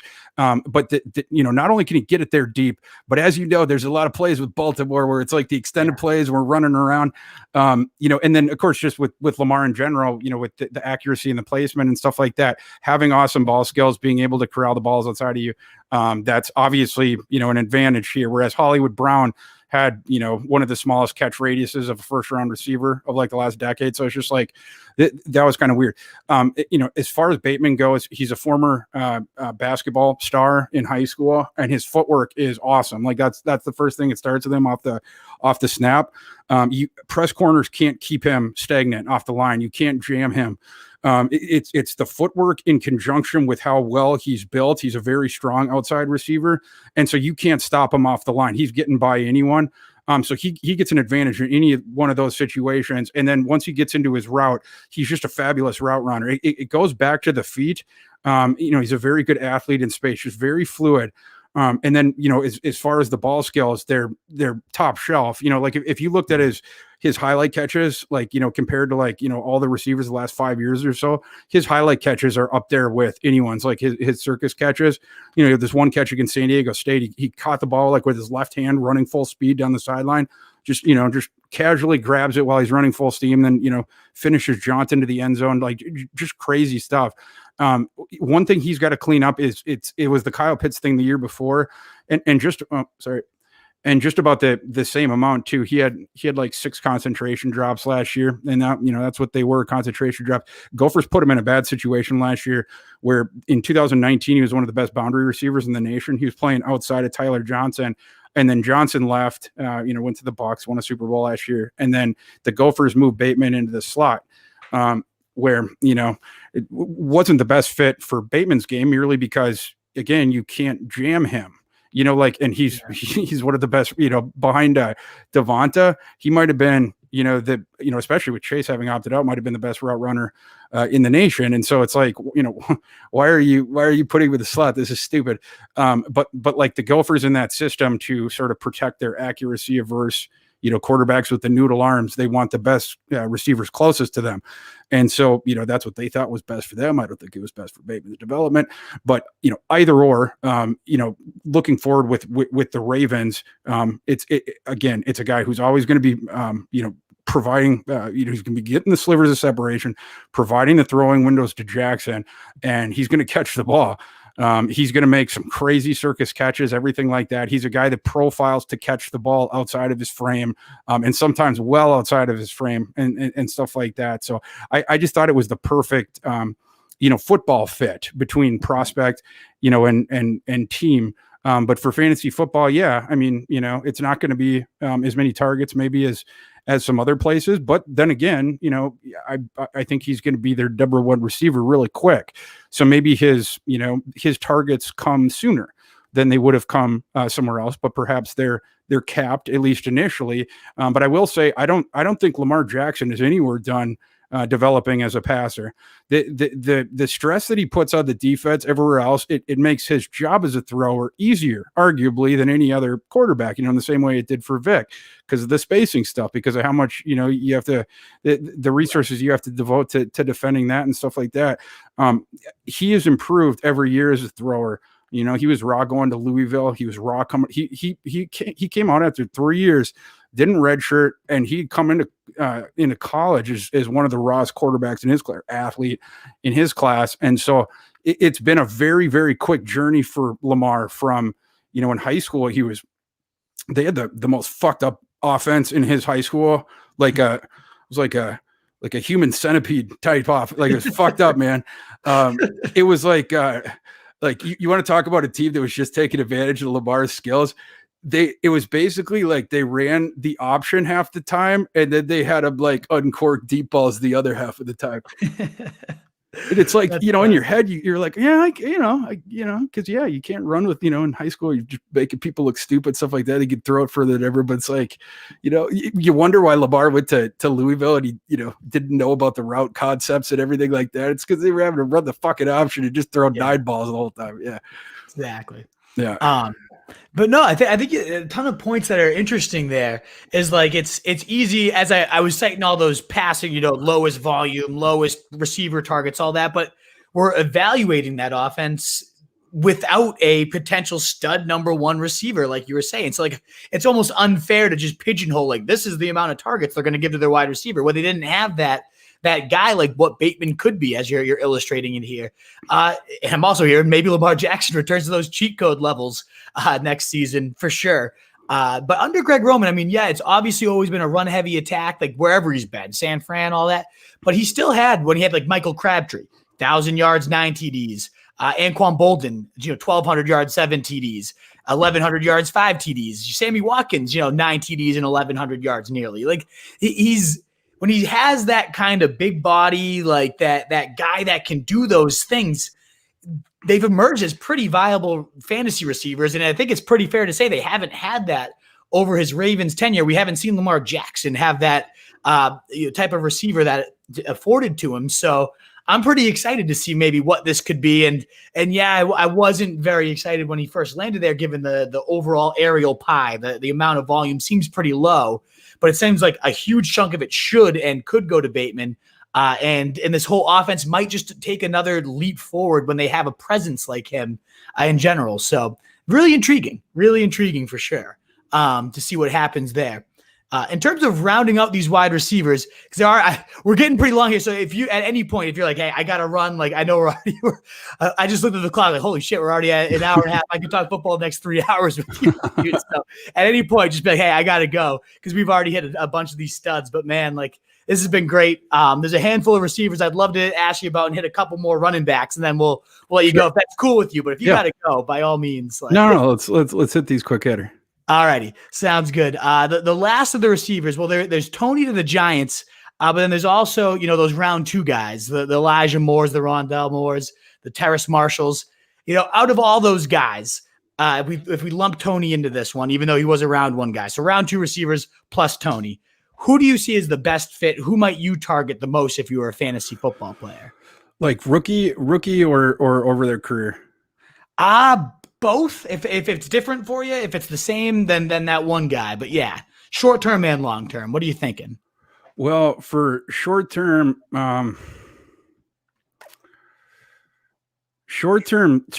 Toney would have a better shot of that just because he's going to get the manufactured shit.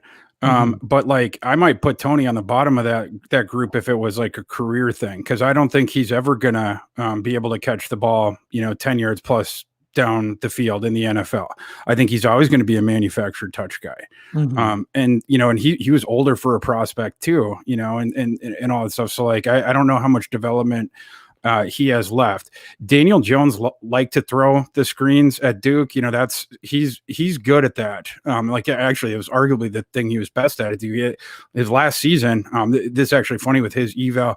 The reason some people missed on him was because his last season at Duke, he broke his collarbone in September, and Duke has this like weird, like, you ever seen the show Westworld?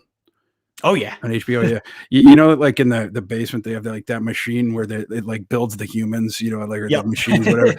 like Duke had some fucking thing like that, and they like built Daniel Jones like a new collarbone or some shit. Like, and he was back in like 2 weeks. Like we thought his like season was going to be over, and like they put him in the Westworld lab, and all of a sudden he's back in 2 weeks.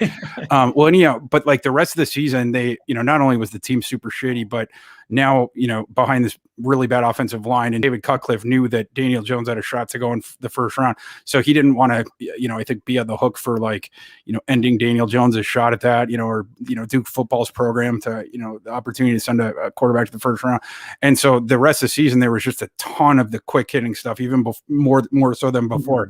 And so like, he's really good at the timing on stuff like that. And then the rest of the season, they basically didn't throw downfield at all. And so like, it was funny, like in Daniel Jones's like process, like, people were like, oh, he sucks throwing downfield. He couldn't even do it, and stuff like this. And this shit's always funny to me. Cause like a lot of people that talk or write about the draft, they cover the NFL during the season. I cover college football year round. And so it's like funny sometimes the context that people miss, and some of these false narratives that are created out of it. I was talking about the Fields thing before, and this being another example of that. Absolutely.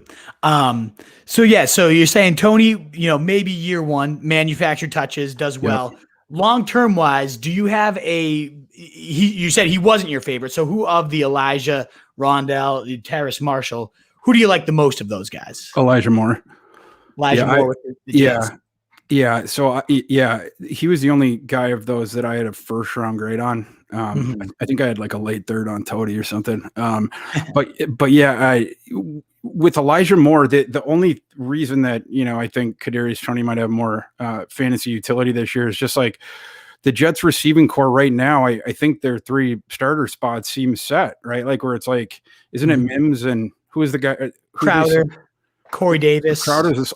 Davis on the other side. Yeah. And then Crowder in the slot. And, most people just think of him as a slot only. And certainly he's going to be a good NFL slot. I think he can also potentially swing it on the boundary because his athleticism is that good. Game is sort of similar to Antonio Brown. So when you think about like a smaller guy that could hang on, potentially for snaps on the outside, that's sort of the kind of guy you think of. But like he's very dynamic. He's another kid who's just like, he's a scrapper, but he's very, very slippery. And he's got the athleticism to go with it. So it's very hard to stay with him.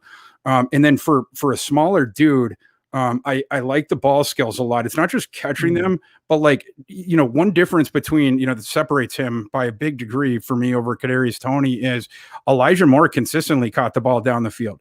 Not only did he catch it, but like, you watch him on tape, like he seems like a natural, like, the thing of like, this always impresses me because I can't do this is like the bucket shoulder over the catch or I'm sorry, over the shoulder. You know what I mean? Like that. Yeah. that shit, like, I played center in high school or whatever, like the bucket catch over the shoulder, I can't do it. But like, you start having stuff like that when you're, downfield or whatever, like, especially for a smaller receiver like that, Tutu Atwell can do some of that stuff too, where he's like adjusting the balls downfield. Whereas some of these other guys in this, like Amari Rodgers, they never sent him beyond 5 yards downfield. Didn't trust him at all. Kadarius Toney, very similar.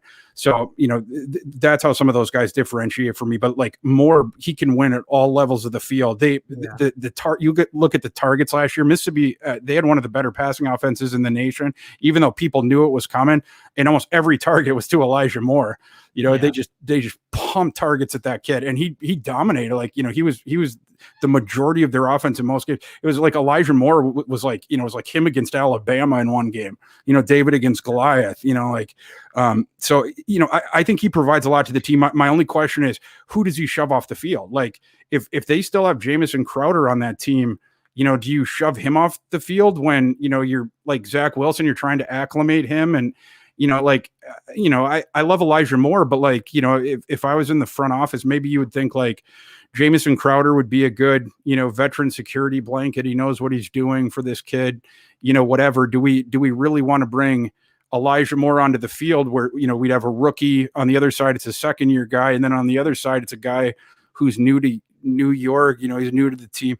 I'm not sure, but like, as far as talent, Moore for me, would be the top guy in, of that group that you said. He's also the most talented guy in the Jets room.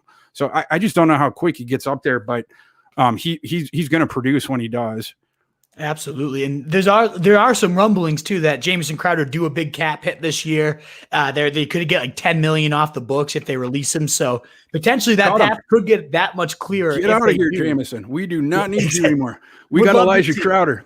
Exactly. Would love to see it. And plus we got the Zach Wilson, Elijah Moore bromance. I don't know if you've been seeing those tweets already, but they've been talking every single day, every other day. They've been sending each other highlight clips of each other and been like, I'm going to do this for you. They both said they're going to do whatever they can to make the other one look good and vice versa. So I wonder if Kenny Yeboah is like jealous because, Kenny Yeboah played with Elijah Moore at Mississippi, and he's like, he probably, he signed with New York as a UDFA. I think he got the biggest UDFA signing bonus, but he's like going to New York. He's like, yeah, I get to hang out with my buddy Elijah.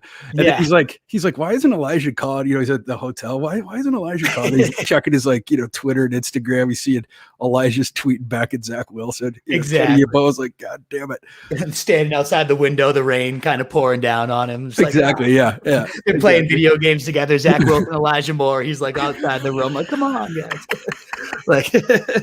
Totally. I love it. Oh man. Well, I gotta, before we get you out of here, we've crushed this receiver class. The only running back we talked about was Najee, and he wasn't even your number one guy. You had Javonte Williams as your number one guy. What did you love about him, and do you like this fit with the Broncos? It seems crowded with Melvin Gordon there.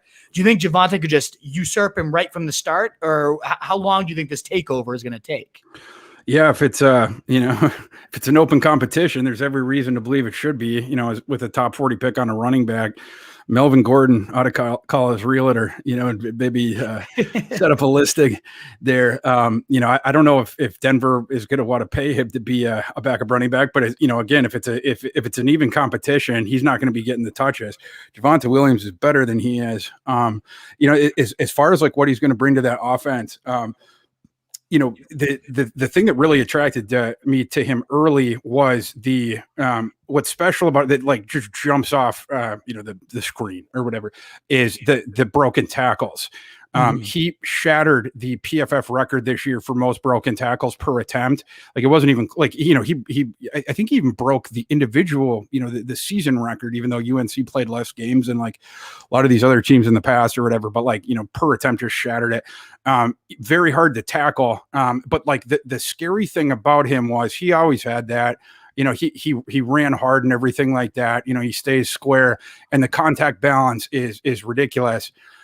He always had that, but the one thing that was holding him back before, or was, preventing his jump up, or was the thing he needed to do to jump up, was like he came in, he was young, like he was another guy that wasn't like the most, heavily recruited or whatever. And when he came in as a true freshman, like he started getting playing time right away, but he hadn't gotten the most reps in his life, seeing the live bullets and everything. And the thing that you've seen him jump up at every year, it's the thing of like right after the handoff, when there's like the flow right in front of him, it's denoting the lane, when to cut and drive forward, right? Like, before, earlier in his career, you would see times where he would either panic and go too quick, and get, just get into a street fight that, he shouldn't have or whatever, or else the other thing that you would note with him is he would try to take the outside too much. He would just, get antsy and try to bounce it outside. What you notice each of his seasons as he progressed was like got better at not only the patience but denoting the vision to know when to put that foot in the dirt and exactly which lane to go through. That's what really played his game up, because when Javonte gets scary, it's in the second and third levels. That's when he's a fucking nightmare to tackle. Right. Yeah. Like, when he's behind the line, now you got 11 defenders between him and it's not as scary. But once he's back with the smaller defenders, now you got a problem, because now you're going to have to bring 2 or 3 of them to get him down. And so like, the more he gets out there, the more damage he's going to do. Miami saw this, when they played them in November or whatever. That was one of the most impressive collegiate running back seasons, or single games and performances combined with Michael Carter. They just absolutely destroyed Miami. And so it's that stuff. That's why you've seen his game coalesce here. And the other thing I'll say very quickly about him is, some people have sort of poo-pooed his third down utility. I don't think that's fair. I don't think it's right either. Earlier in his career, he didn't play much on, in passing situations, because even though he signed with UNC, he just so happened to sign with them at the same time that Michael Carter did. Michael Carter, I comp him to Clyde Edwards-Helaire. They're basically the same size. They have the same game.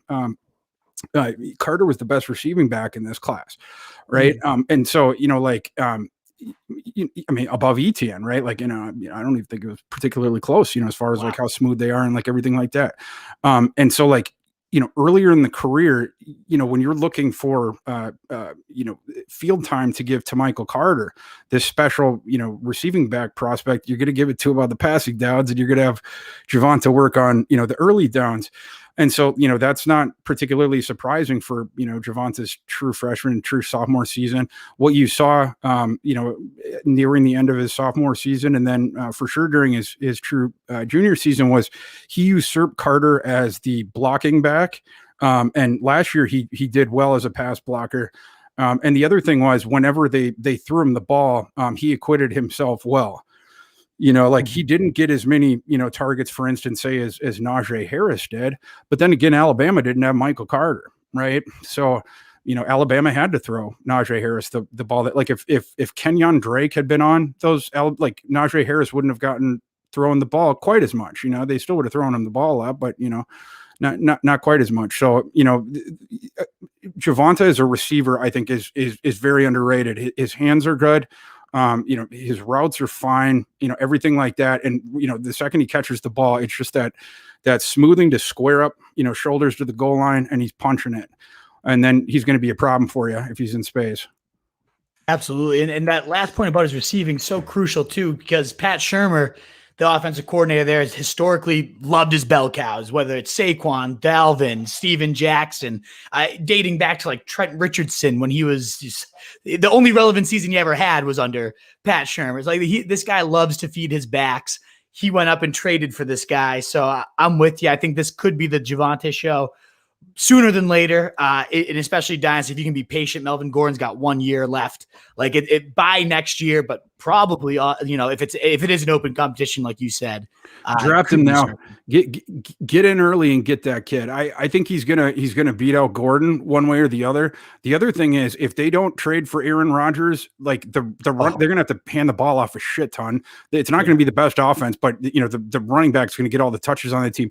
If they do, trade for Rodgers, the running back might not get quite as many carries, but their touchdowns are going to go way the fuck up. So, I think like that's something you might want to get in early on, is the Javonte thing, because I don't think Gordon is as big a competition for him, maybe as like in perception.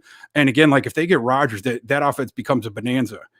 Absolutely. Oh man, that offense would be insane with Rodgers. I was wondering that Sutton and Jody, and then those running back. It could be Hamler. Like they've invested a lot. right? Yeah, and the skill guys like Fant, Albert O.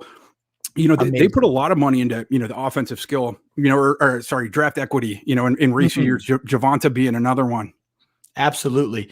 And then I know it's time to let you go, but there's 3 players that if you can give me your elevator pitch, 1 minute spiel on, because we know Etienne is crucial for dynasty leagues. Everybody listening is going to want to know what's Thor's take on him. Trey Sermon, and you already started to hint at Michael Carter too. If you give me like your 1 minute on each, or 30 seconds, however you want to rip these guys here. I know my listeners definitely want to hear about these guys. If you don't mind, just quickly ripping through them. Sure. Well, Etienne, so I was talking about the props that I was recommending before. I went over on Etienne's rookie rushing, which was like 600. It was like really low over a 17-game season. So I think in terms of the perception of him in year one, I think he is statistically going to outperform that.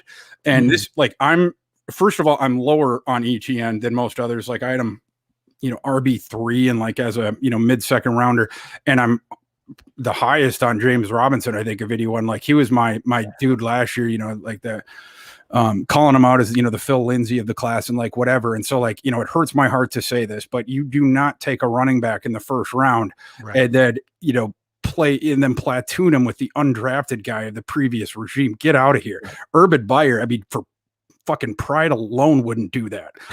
James Robinson's time is over. There, it sucks, but that it's the way that it is. It's the same way as Gardner Minshew there. Their time is done. And so, Etienne is going to get his touches for sure. He's not going to be a similar type bell cow to the other two folks.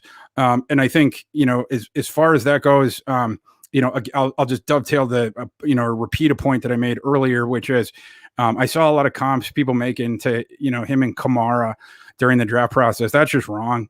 They're not the same type of player. Kamara it's the smoothness as a receiver. Again, the ability to run complex routes, stuff like that, like a receiver. With Etienne, he was unplayable on third downs his first 2 years of his career. Made a concerted effort about it, and in 2019, he took a jump up in that. And then he went back to college last year. He really wanted to show the NFL that he was a receiver. He ended up having less than 1,000 rushing yards last year because they cut his carries way down. Because I think that Etienne talked to the coaching staff beforehand, I'll come back for my senior year, but I don't want a ton of carries. I've already shown that shit. He'd run for 1,600 plus the 2 years before that, but he's I want a fuck ton of targets. Yeah. And basically what he is, as for me, he's Reggie Bush. It's Reggie Bush all over again. It's the exact same game. It's it's the guy you get him the ball on a dump off or whatever, and then if he's got the straight line in front of him or whatever, what he's special at. It's punching that accelerator, right? So it's the acceleration from the 0 to the 10-yard line. The 10 yards there, he gets from 0 to 60 very, very quickly. And so if he's got that little crease there, he can potentially hit a home run. But with Etienne, he, even when his receiving numbers were hopping up, it's not he was out, running wheel routes for Lawrence or, he was out, the intermediate area, stuff like this. That's not what he does. It's not what he was doing. It was just dump off stuff, or manufactured screens, shit like that. Could he become more? I don't think so, actually, because that's not what kind of an athlete he is. He's not the slick-footed sort of a dude. He's the explosive north-south guy. His routes, I'm sure, could get a little bit better, but that's his special sauce has nothing to do with that. It's again, it's manufacturing opportunities for him where he can get that crease to the whatever. So anyway, I just wanted to sort of separate him from Kamara and maybe move him more towards another former New Orleans Saints back in Bush, because I think that's where the similarities are with him. Absolutely, yeah, and I mean we might see those manufactured touches, those screens and whatnot, given that Urban Meyer, Percy Harvin, Curtis Samuel. Yes. So we could see a lot of that. Yeah, it's just that what you're not going to see is him making all these plays downfield like Kamara. That's the only thing that And because Kamara could do that, it also added the possibility that he could start, that you could have a game with him where you can get the jukebox numbers, right? Like in baseball parlance, it's like they say you put up a crooked number on the scoreboard, right? Like, some games with Kamara, like, if he gets a home run, there's a broken coverage downfield, whatever, like, he could have one of those games with the touchdown and the high yardage mark, whatever. Like ETN, I think there's going to be less opportunities for that because it's like with him, it's like, you might once in a blue moon see like the 80-yard touchdown, but I think a lot of times, yes, I agree with you. I think he's going to get the targets. Absolutely. And, I think he's going to get the receptions as well, because his targets are, going the other way. They're going to be the easier to catch version. It's going to be a lot of stuff behind the line of scrimmage and stuff like that. But it's an open question as to how that part of his game translates to the NFL. You saw that with Kamara, in translation, that part of his game played up because now all of a sudden, he was playing with offense, he's playing under offensive coordinators that understood spacing of the field better. He was playing with quarterbacks that, sat back in the pocket and, spatially understood things better. So, waited longer for routes to develop, et cetera. All these different things. Whereas in college, those things weren't consistently there for him at Tennessee. Whereas, think back to Reggie Bush. Reggie Bush was so much more dangerous in all facets of the game, but especially in passing, right? Like that, like at USC, he was so scary. Like every time, Leinart threw Bush the ball, it's like, oh, fuck. Like everyone held their breath. And, in the NFL, it was just a different thing because when it's the straight line thing and you can't, it's we know he's going that straight line. It reduces the option, for the defense, you know what I mean? Like in play. Absolutely. Last one here. Who you taking between Trey Sermon and Michael Carter? They're both kind of falling right to the end of the first and rookie drafts right now. Do you either of them, or would you go with the receivers instead? Do you like the short or long-term outlooks for either of these guys, and who would be your preference? I think I go with Sermon. Sermon, I had Sermon ranked higher. I like Sermon more as a player because he can do more stuff. I think, I don't know if the NFL situation is as good as the college ones, but I think that the 49ers got more running back, right? They have Mostert, they have Jeff Wilson. It's not a tough depth chart to really get on top of. Okay, yeah, and the Jets, nothing either. LaMichael Pirine, Michael Pirine, Kevin back Coleman, to Florida. It's gross. Neither one have difficult depth charts, which is why I think they're sneaking into round one of fantasy drafts for rookies. Yeah. So yeah, with Carter, if it's a 1-year proposition, it might be different. Then it might be closer for me. Then I might go closer to Carter, maybe. But like for sure, if it's a dynasty thing, I'm doing Sermon. Sermon's the 3-down guy. He can do everything. You saw, we saw flashes of his recruiting pedigree earlier in his career with Oklahoma, but he had some injuries and then he came back and there was a bunch of other talented backs there, et cetera. And then, at Ohio State, season started late this year, whatever, but like you saw it down the stretch, everything coalesced. He was just dominating people, Northwestern, Clemson, et cetera, down in Michigan State was another one. And so again, just the ability to add, basically in every single facet of the offense, he's a pass blocker, he's a smooth receiver. And then as far as a running back, like I talked about, I've talked about a few different guys on this show that do not have very good vision or do not have very good patience. Trey Sermon does. And he played for very smart offensive coaches in college, obviously, first for Lincoln Riley and then at Ohio State. He also, by the way, this is just a random fact about Trey Sermon, but like someday he's going to have a ludicrous trivia, thing about him because I was thinking about this. So Trey Sermon, he was at Oklahoma 2017, 18, 19, and then Ohio State last year. And then he was, now he's with the 49ers. So in 17, at Oklahoma, it was Kyler. Let's see, it was it Baker Mayfield, then Kyler Murray, and then Jalen Hurts. Those 3 seasons, right? Then his one season at Ohio State was Justin Fields, and now he's drafted to play with Trey Lance. That's crazy. 5 years, 5 consecutive years. Those were his starting quarterbacks. That's fucking insane. I don't know that any offensive skill players ever played in 5 consecutive years. Like in their formative years with a murderer's row of quarterbacks. Like that is absolutely insane to have a different one every single year anyway through college is absolutely crazy. But yeah, it's, again, like the well-rounded game and division, right? Like he knows when to do the cut up thing. Like he doesn't need to be taught that, right? Like, and great contact balance. He breaks a ton of tackles too. I thought he was an underrated kid coming into the class. I thought the 49ers got really good value on him. In fact, I think the Buccaneers made a big mistake by airmailing that pick on Trask at the end of the second round. They're sort of like trying to nod to the post Brady thing. It's like, what are you guys doing? Like, you're in a Super Bowl window. Like, you want the guy that was, he piled up all of his stats, throwing ducks downfield that Kyle Pitts was, digging out or whatever. And then the manufactured stuff for Toney. Like we saw with Trask in the Cotton Bowl against Oklahoma, what happens with Pitts, Toney, and Grimes aren't on his side. The pixie dust comes off, in that game. It's like, he was like 10 for 25 for like 80 yards and 3 interceptions, no touchdowns. And before earlier in his career, when those guys weren't mega gods, he was the same thing. So yeah. Anyway, if I was the Bucks, that's what I would have gone with. I think, Trey Sermon would have started on that Super Bowl contender. But with, San Francisco, those names you tossed out, I actually like the late round kid they took, Elijah Mitchell. I'm disappointed that Mitchell went to the same team that Sermon did because they have some of the same types of skills. But, Sermon's just a little bit, more experienced and, a little bit better athletic profile, whatever. But yeah, in that situation with Trey Lance, and we know they're going to be running a lot of RPOs, moving people around, stuff like that. Probably going to be some tempo in that offense too. We know they're going to run, we know they got good blockers there too. And guys that can block in space. For a guy like Sermon, who, it's the vision, it's the cutting, and then the contact balance. You got guys that can block out in space and stuff like that, and then talk about a guy that changes the geometry. Trey Lance got a fucking bazooka.